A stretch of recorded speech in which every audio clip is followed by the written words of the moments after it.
மேல்மருவத்தூர் ஆதிபராசக்தி கோவிலுக்கு மாலையிட்டு பக்தர்கள் சென்ற தனியார் பேருந்து விபத்தில் சிக்கிய அதிர்ச்சி காட்சிகள்தான் இவை.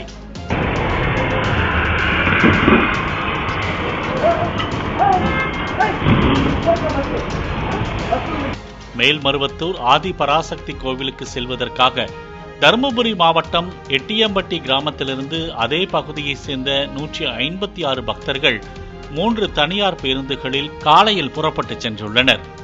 ஊத்தங்கரையை அடுத்த வீரியம்பட்டி கூட்டுரோடு பகுதியில் உள்ள தனியார் பள்ளி அருகே 9:30 மணி அளவில் பேருந்து சென்று கொண்டிருந்த போது 52 நபர்களை ஏற்றிச் சென்ற 3வது பேருந்து முன்னே சென்ற பேருந்தை முந்த முயன்றுள்ளது. இருவழிச்சாலையில் இடதுபுறமாக சென்று கொண்டிருந்த பேருந்து வலதுபுறம் நோக்கி சென்ற நிலையில் எதிர்ப்புறம் வாகனம் வர உடனே மீண்டும் இடதுபுறம் செல்ல முயன்ற போது சாலையில் பேருந்து வழுக்கியதாக சொல்லப்படுகிறது.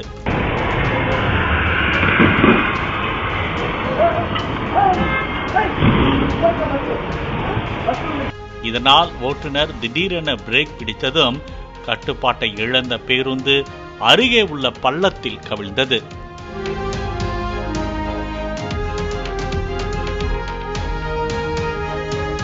பேருந்தின் உள்ளே இருந்த பக்தர்கள் அலறிய நிலையில் உடனே சம்பவ இடத்திற்கு 108 ஆம்புலன்ஸுகள் மற்றும் தீயணைப்பு துறையினர் வரவழைக்கப்பட்டனர்.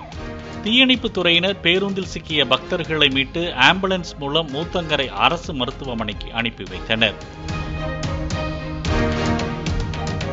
பேருந்தில் இருந்த 30 பேருக்கு காயம் ஏற்பட்டுள்ளதாகவும் பேருந்தின் முன்பகுதியில் அமர்ந்திருந்த ஓட்டுநர் உட்பட 6 நபர்களுக்கு பலத்த காயம் ஏற்பட்டுள்ளதாகவும் தகவல் வெளியாகியுள்ளது.